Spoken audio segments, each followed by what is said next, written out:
Welcome back to another video, guys, and we're going to be talking about the biggest movies that are going to be coming out this month, the month of July 2023.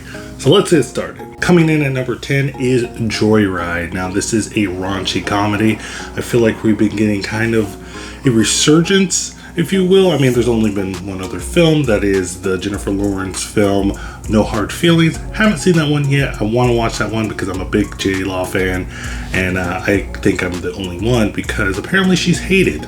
I grew up on this type of comedy. I grew up in the era of Scary Movie when they made a whole bunch of Scary Movie films. Who grew up on like Superbad, Pineapple Express, the James Franco, Seth Rogen era. That was my jam. I like this kind of stuff. I don't get offended with the comedy that they, usually present in these type of films. It's all good and fun. So this one looks cool. The cast looks great. This is not something that we haven't seen before. I mean, I think of like Bridesmaids as an example of like we've seen something similar to this aspect, but this still looks fun, looks entertaining. Can't wait for it to come out. At number 9, had to put it on here, Nicolas Cage in Sympathy for the Devil. Now, I think that's all I have to say. Nicolas Cage, horror, thriller film. What's not to be excited for? Nicolas Cage is back in his antics, in his element of being just Nicolas Cage and just going full cage mode on this poor guy in this movie.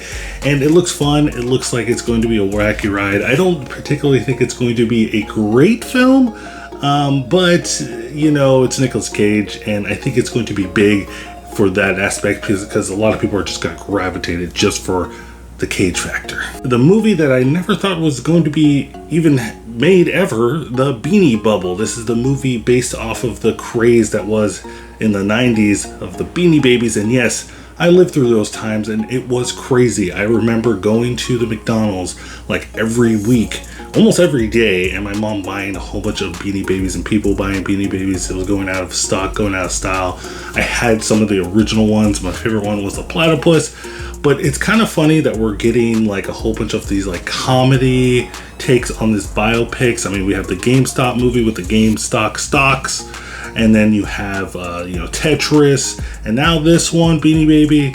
We had the Flaming Hot Cheetos movie. This is like the year of the spoof biopic or something, but I'm all for it. This one looks funny. The cast is amazing, and we're getting a Beanie Baby movie, so there's that. At number 7, we have a Netflix original, They Clone Tyrone, and this one, the cast alone, for me, I was just like, okay, John Boyega, yeah, Jamie Foxx, the rest of the cast, I'm all for this. And when I watched the trailer at first, I was like, okay, it's one of those generic, set in the 70s, kind of like mobster kind of thing. But then it takes that sci-fi turn, and it really piqued my interest. And like I said, the cast in here alone has got me even more excited for what is going on, and I'm really interested. This is the first time in a long time that a trailer, I feel like, didn't show everything. It showed enough for me to be like, okay, I'm in. It got its teeth in me, and I want to know more, and I don't want to see any more trailers, and I want to be surprised when I watch this film. At number 6 is the Haunted Mansion remake/reboot that they're doing.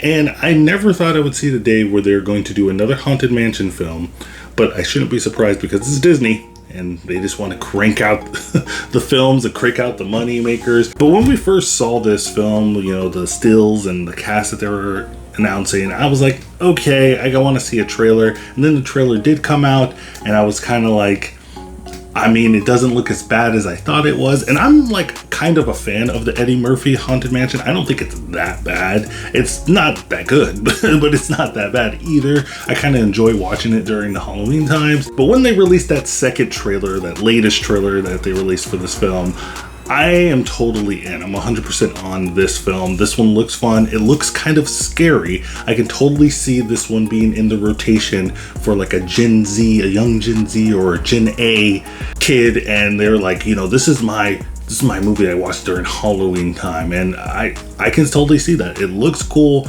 Yes, it's a live action Disney film, so they're gonna CGI the heck out of it, but I think they're doing some tasteful CGI when it comes to this film. If you ever rode the Haunted Mansion ride at Disneyland and you're a fan of that and you've been craving, some other media with it, I think this is something that you gotta have to support because it looks pretty good. At number 5, we have the next installment in the Mission Impossible franchise, the 7th film. Can't believe there's 7 of them. The Mission Impossible Dead Reckoning Part 1. And I recently watched all the Mission Impossibles to get ready for this latest one. I haven't really watched the Mission Impossibles. I knew they were there. They were in existence in my life, but I sat down and I watched them all, and I have to say, I don't understand the hype, but they're just, they're okay, decent action films. Tom Cruise is crazy for doing all the crazy stunts that he's doing, but it's just crazy. I know that the directors of these films are just praying that they won't be the director famously known for having Tom Cruise die on set because of the crazy stunts that he's doing. But that is the selling point for these films, the craziness of Tom Cruise. And I gotta say, this latest trailer got me hyped. I mean, it looks probably the best filmed out of all the Mission Impossible films. But like I said, I'm not really sold on it, but I'm excited to watch this one because I think this might be the one to sell me on the Mission Impossible franchise. And at number 4, we have the latest A24 horror film, Talk to Me. And you see the hat? I'm a A24 fan, particularly their horror stuff, but I'm not really the traditional A24 fan, so I guess you can call me poser, but I really like their horror. Like I said, X, Pearl, the upcoming Maxine, those are my jam. And now that you have talked to me, I'm really interested in this one. The trailer though, kind of lukewarm on it, but I've been hearing a lot of great things online. They've been saying that this is one of the scariest movies of the year, the best horror film of the year. So, the hype has got me. And like I said, it's A24 and it's horror. So even if you are not a fan of all A24 horror films, they usually knock it out of the park. So I can't wait for this one to come out. Number 3 is Insidious: The Red Door. This is the 5th installment in the Insidious franchise. And again, another franchise that I recently just sat down and watched the entire thing of. I've watched one, but nothing past that. And I watched all of them now, and I'm a fan. I'm a fan of the world that they created. I'm a fan of all the terms that they put in, like the further and all that stuff. And, it's James Wan, his baby, pretty much. He started this franchise, and now Patrick Wilson is taking the reins, and this is his directorial debut. I hope this movie turns out really well for him so he can probably, take over the Conjuring franchise, because the last films in the Conjuring universe weren't that good. I'm excited for The Nun 2 though. That one looks pretty good, so maybe the Conjuring universe is coming back. But I'm a fan of Insidious. I can't wait for this. If you're not a fan of jump scares, if you hate jump scares, even if they're tasteful and they're done right, probably don't watch the Insidious franchise. But I know that for me, I'm going to be there day one or opening weekend and ready to see the crazy supernaturalness ensue. And at number 2 is probably one of the most anticipated movies of the last decade, and that is Christopher Nolan's next film, Oppenheimer. This is starring Cillian Murphy, and this is about Oppenheimer, who helped create the atomic bomb. This movie, man, the trailers alone, I didn't think I would be into this film. I'm not really into biopics, but Jesus, Christopher Nolan needs to do more biopics, because if you can make it as intense and as entertaining looking as this just by the trailer, I need to watch more of this stuff. I need it now. I need Oppenheimer. I need it. The anticipation alone just from watching the trailers are amazing. I never thought I would feel something like that from a trailer. It's kind of out of this world, but I'm really excited for Oppenheimer. It's Christopher Nolan.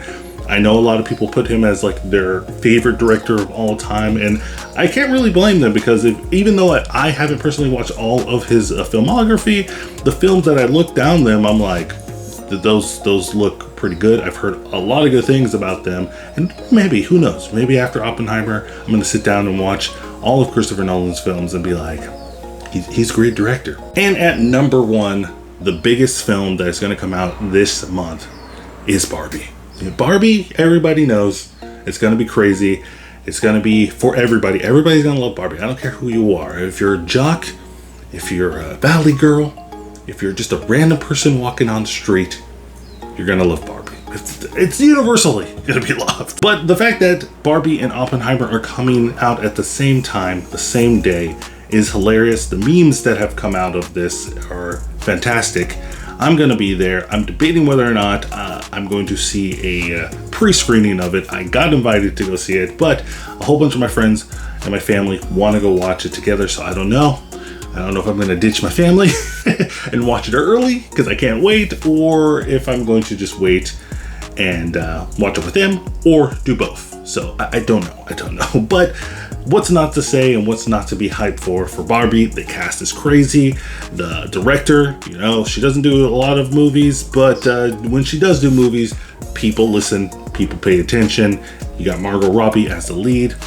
And I think the funniest thing about this that hasn't been really talked about, it's been talked about on Twitter, but it hasn't been talked about in the general public because the general public usually don't know this kind of inside movie knowledge. But at one point, guys, we were going to have Amy Schumer as Barbie. And I'm not an Amy Schumer hater like most people, but I want to see that alternate reality where Amy Schumer is Barbie, because I just need to see it. I need to know what's going to happen. But that is it, guys. That is the top 10 biggest films that I think are going to be dropping in this month of July 2023. Let me know in the comments what movies that you think that are going to be big hits in this month. Let me know in the comments down below. Let me know that my list is terrible. Let me know what your list is in the comments, because that's what I want to see. I want to see everybody get mad at me. That's what it is. But guys, as always, don't forget to like and subscribe. Again, gonna keep on saying it until it happens. We're almost at 2,000 subscribers, and that's amazing. I really appreciate it. Can't wait for that. And I love that I'm just, doing stuff that I like on this channel, and you guys are supporting it, even though if, a little bit of people here and there don't really watch it. I don't care. But as always, guys, keep watching movies.